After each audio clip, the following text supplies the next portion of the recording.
Being that it seemed like you guys really liked that video on me talking about some of your guys' theories on the long-awaited U20 World Cup arc, I asked you guys again in my community tab, what are some of your hottest takes for the series of Blue Lock? Now, I'm not gonna lie, looking at the comments, a lot of you guys just put theories and predictions on the last two matches of the NEL that are currently going on, but if you guys manage to get this video to 10k views, then I'll make a part 2 on the theory videos. Hey guys, DarkheroJosh here, and in today's video, we're going to be talking about some of your guys' hottest takes for Blue Lock. So without further ado, let's get straight into this video. Now, starting off strong with this comment, Nagi has the best looking goals in the series among the Blue Lockers. Now, I'm not gonna lie, ever since its introduction in the first selection, Nagi has had some pretty impressive and visually appealing goals in the series, but I don't think it's good enough to say the best. I think someone who also has equally or possibly better looking goals in the series has to be DarkheroJosh. Now, the way I see it is that Nagi has more better looking goals than Baro in terms of like quantity, but in terms of quality, then I feel like Baro's best goals outmatch Nagi's best goals. Except for Nagi's latest one, like I'm not gonna lie, that was the best goal in the series. Now, the next comment that we got is Loki is the worst master for not training the Blue Lockers properly and only really focusing on Charles, and then building Rin and Shiro around him.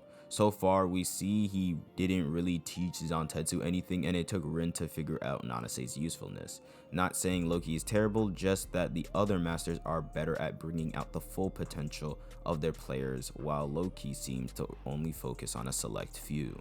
Now, there's no doubt about it that Loki's really choosing favorites. I mean, he even admitted himself that the only reason why he came to Blue Lock was to help Charles evolve further in the midfield position so he can help him become the best striker in the world. But also masters like Chris Prince also came to Blue Lock for more publicity, so we know that some masters obviously had their own selfish reasons for coming there. Now, I do think out of the 5 masters, either Loki or Lavinho are the worst in terms of being masters or teachers to the team, but that doesn't mean that they're completely bad masters at all. I mean, we've seen Loki tell everybody how they needed to improve after their game against FC Barca. In comparison, I definitely do think that Chris Prince, Snuffy, and Noel Noah are better than them, but they aren't terrible in general. Now, next one we have is Rin's kinesthetic intelligence is the best weapon in this series. Now, I do agree that Rin's kinesthetic intelligence is really up there, but I wouldn't call it the best weapon in the series, nor would I even call it a weapon. I think the term kinesthetic intelligence is too broad to be classified as a weapon in terms of this series. We know things like speed, dribbling, facial awareness, things like that can be classified as a weapon, but kinesthetic intelligence is really just talking about your body in a whole and all of its skills. I just think the term kinesthetic intelligence is too broad to be classified as a weapon. Think about it like this. All of Chris Prince's stats are maxed out, but we know that he has one specific ability that he's known for in the series. Now, next one we have is even if he ranks number 1 at the end of the Neo Egos League, I still can't see Isagi as a pure number 9 striker, let alone better than Baro and Rin. He will always be a number 10 to me attacking mid. Now, I actually do agree with this. It's really hard for me to see Isagi as a pure striker like Baro or Rin. And this is no hate to Isagi or downplay whatsoever, but his skills are really useful in the midfield department, and switching him to make him a pure number 9 striker would really just be restricting a lot of his abilities. On that fact, I really just can't see a world where Isagi is superior than Baro and Rin in terms of scoring ability. Obviously, the trope is trying to make Isagi the best striker in the world, but he definitely has a twist that a lot of strikers don't have, being his meta vision. Now, next one we have is Igagoat gonna become the best striker. Next one we have is Rin has the best and most broken flow in Blue Lock. Now, if you're talking about just among the Blue Lockers, then yes, I agree that Rin has the best and most broken flow. Once we saw him in that berserker mode in the U20 match, he was stepping to everybody, beating them at their strong points at that. He was definitely the most dominant player on the pitch aside from Itoshi Sai. But also, if you're talking about in the entire series of Blue Lock, I'd have to disagree and give it to his brother Sai. Now this isn't really a hot take as he says, but it's about Shido, so we're still gonna show it some love. Not really a hot take, but I personally feel like the Shido hype has died already. Now, yes, Shido is one of my favorite characters as well. You guys on the channel should know that by now. But yeah, the Shido hype has sadly died down a lot. And I mean, like, you guys can't really blame him. He's being man-marked by Kunigami like crazy and has not been winning any matchups with him at all. But it was pretty much expected after he scored that first goal. His importance and role in this match would substantially die down from there. Now, I might be pushing it, but I do think Shido has one more moment in him to actually become significant in the story again, just for like a chapter or two. Next one we have is Itoshi Sai is by far the best new Gen 11 player, and Bachiro's dribbling is the best weapon in the Blue Lock project. Now, I do agree with you when you said that Itoshi Sai is by far the best new Gen 11 player we've seen so far, but this is kind of incomparable, being that the 3 new Gen 11 players that we've seen so far play different positions, but being that Itoshi Sai was a striker and now a midfielder, I feel like he has much more skills and in general is much more versatile to take the title of the best currently. But I have to disagree with you saying Bachiro's dribbling is the best weapon in the Blue Lock project. Now, it's definitely up there, don't get me wrong, but I definitely think abilities like Shigiri's speed, Isagi's meta vision, and Rail's copy ability is up there and kind of has Bachiro's dribbling beat, but it is pretty close. Now, the next one we have is that in terms of pure scoring ability, no one comes close to Shido. His weapon is basically a guaranteed goal if within the penalty area, which is where almost every goal happens. Now, I do have to agree that Shido, in terms of pure scoring ability, is the most dominant one in Blue Lock, but I don't think it's as far as you think. Baro and Rin also have pretty dominant scoring abilities, but Shido obviously takes the top spot. But definitely among those 3, it's definitely close.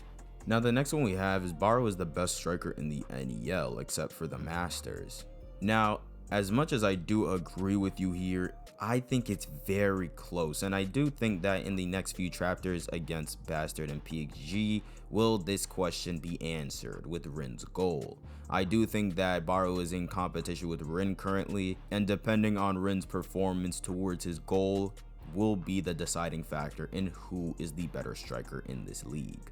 But as of right now, yes, I'd have to say that Baro is the best and most dominant striker in the NEL.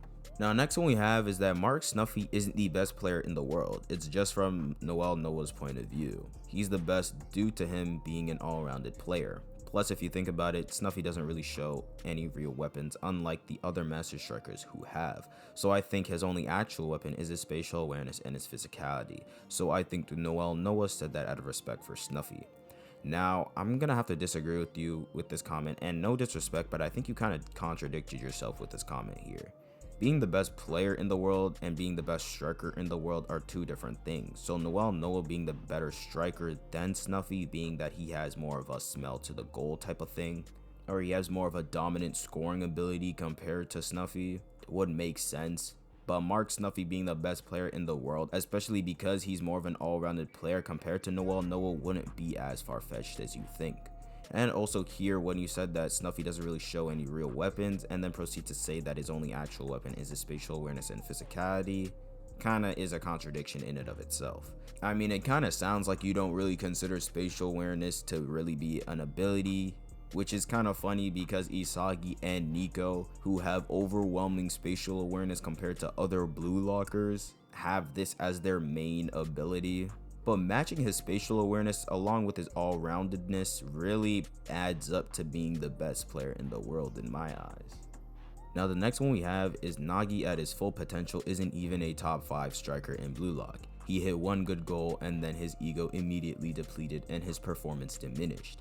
Now, I'm gonna have to disagree with this one as well. I mean, we know why his ego depleted, and it wasn't because of just 1 good goal. It was because he was finally able to beat his longtime rival Isagi from the first selection. Comparing him to players like Rin, Baro, and Isagi with their goals being the best striker in the world, his goal was more achievable in such a short amount of time, and just in general, his goal was more short term.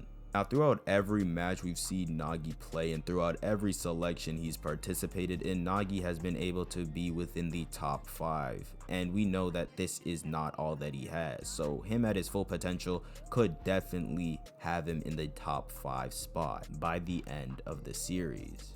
Now, I think this is going to be the last comment for this video, but Ubers and Manshine are on paper the best teams in the NEL.